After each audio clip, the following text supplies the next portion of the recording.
Apologies for the audio, had to get set up. Another quick one, because we are working around a child who has no concern for my goals this year. So let's jump right into it. Cool. So we've filtered our numbers.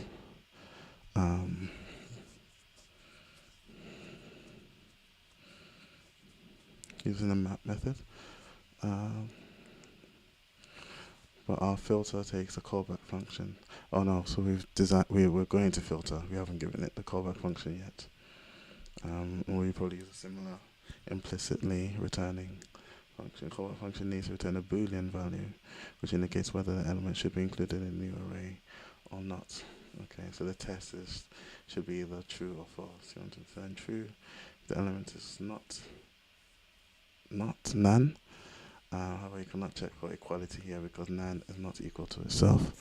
Instead, you need to use the isNan method, which returns true. Okay. So the callback function to your filter method that returns true if the element is not nan. Okay. So let's see. So L is none. Sorry,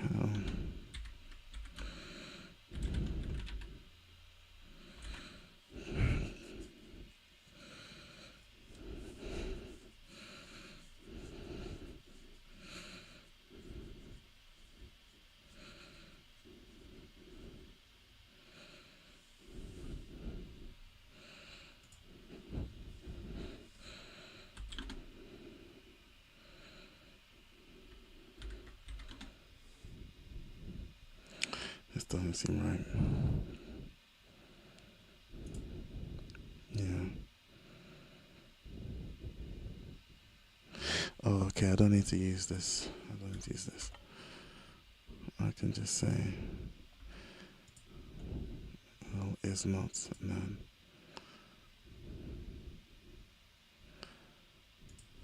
Let's see.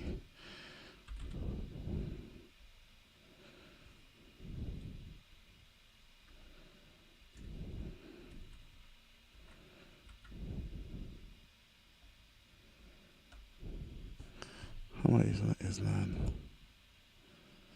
I might be using isNan wrong. I should have checked that one first.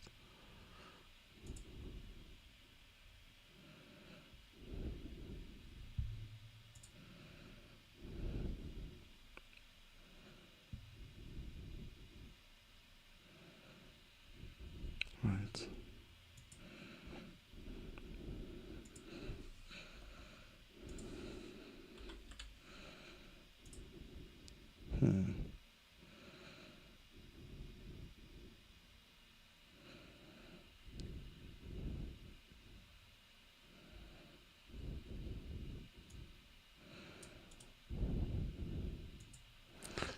Let's go to Claude.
Isn't this what I'm doing?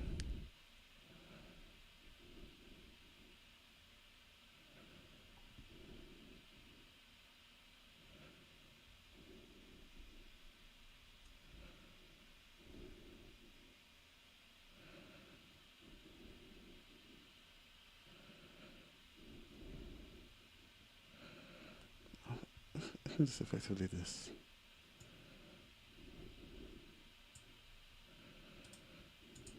It's different.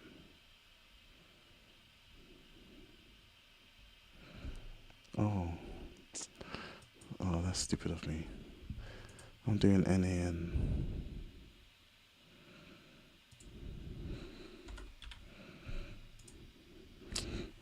Cool. So what I wanted to demonstrate there was just one way I'll use.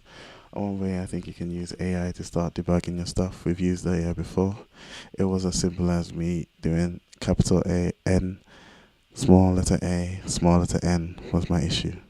But this is the correct sort of thing. So this implicitly returns true if it is not a number.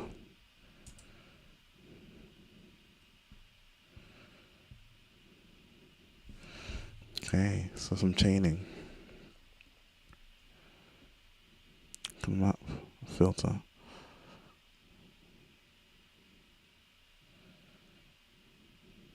Method chaining, okay. So we use the map method first and then we apply the filter to the maps thing.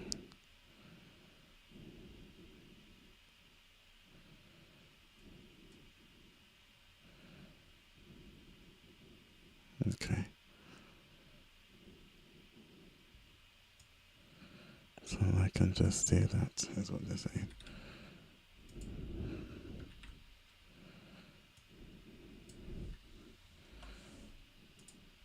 Yeah.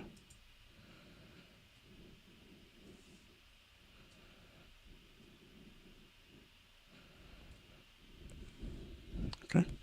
Get me in.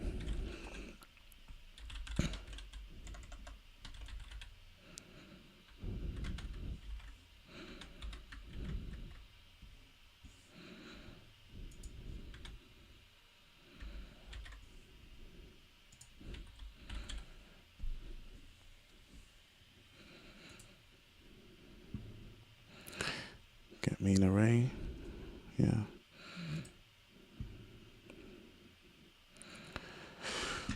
Mean is the average value of all the numbers in the list. The first step is to take the sum of all the numbers in the list.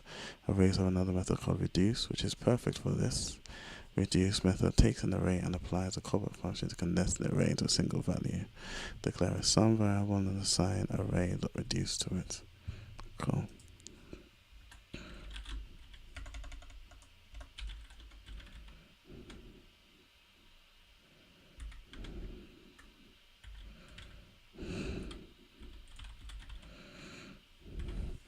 So we're going to define a call. Well, yeah, we're going to define a callback function, aren't we?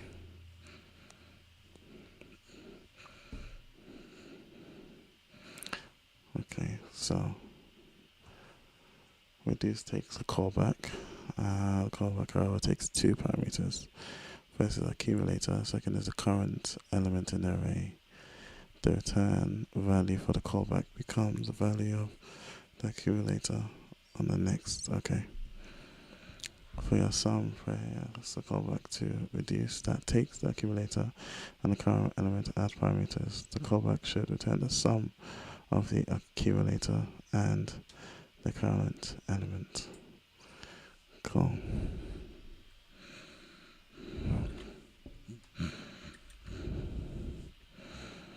We'll implicitly return this, aren't we?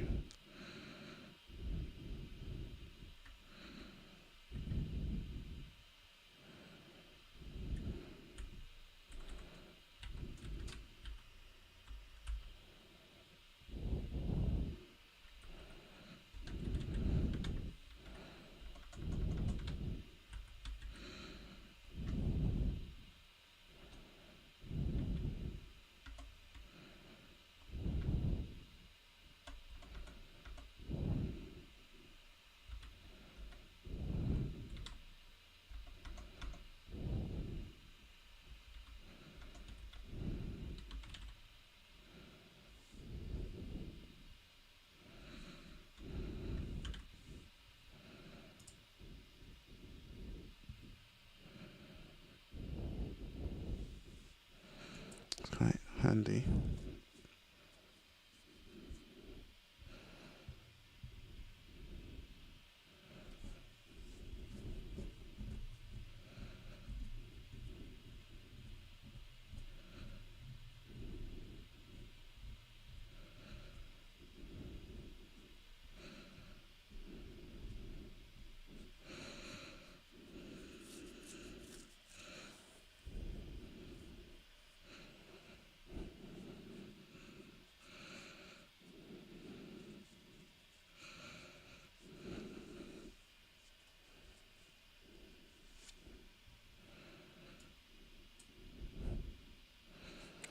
So I'm getting confused there because I was like, what's going on?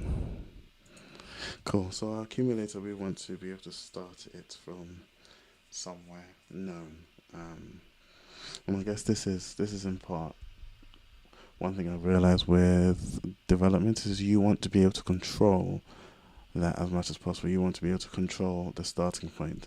Now, leaving it to say it should start at the start of the array, which kind of makes sense, does open you up to what if the array starts with a number or whatever. So you want to initialize it, and then you know where it started from at the very least. So let's go ahead and do that. We're starting it from 0. Cool, makes sense. Divide the sum of the numbers by the count of the numbers. Declare a mean variable and assign it a sum divided by the length of array.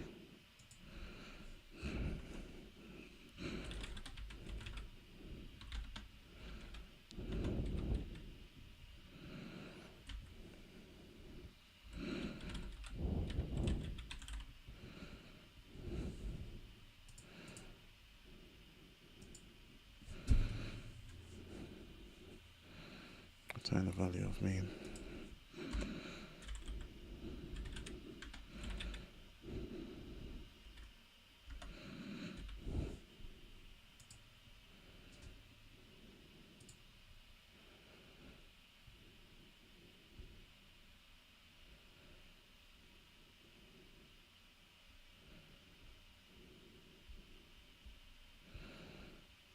Okay, so we can actually clean this up. Implicit return of an arrow function. You can directly return the value of the dot reduce method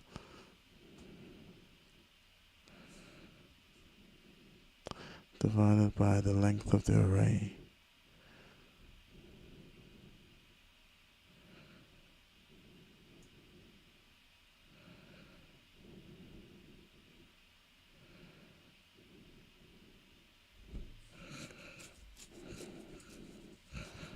I think what they're asking me to do is this.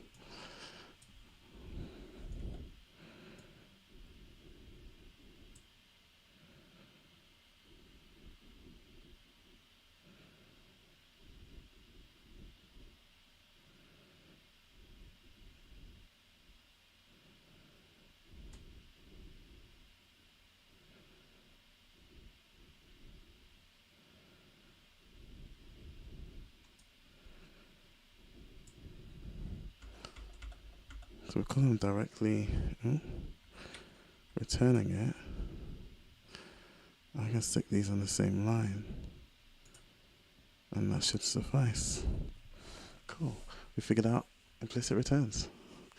Yeah, so we're implicitly returning all of this in one line. Oh, that's nice.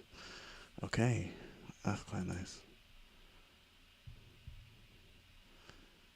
Get me function, a calculate function, declare a mean variable, and assign it. Okay.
Yeah, so we're just using the query selector for the ID mean.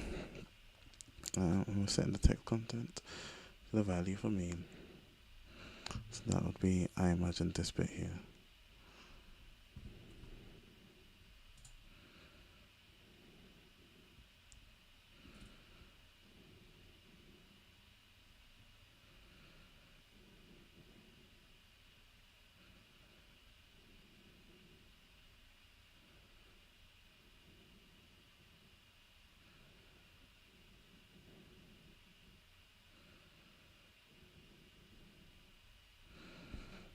Right. So now we'll learn a bit of HTML.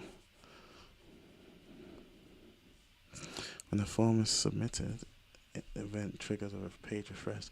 That's something that's worth knowing for like a web dev then, that when you submit a form, it refreshes the page, which makes sense because you've submitted the information. We don't want it to do that, so on submit, despite it's calling the calculate, we want to also return false. Okay. To say don't refresh the page. What's the mean of 6 sixes is 6?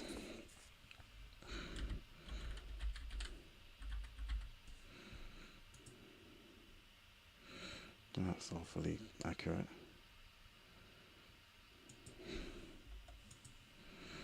Because I added an empty string. That's interesting. So there's a bug there. Because I added an empty string, it gave me 5 point something. Because it counted that empty string as its own value, which is interesting. But hey, as I said, it's going to be a short one. Thank you guys for watching. I have to run because we're running a tight shift here. But keep on showing up, man. Consistency is the key. So have a good rest of your day, evening, or morning.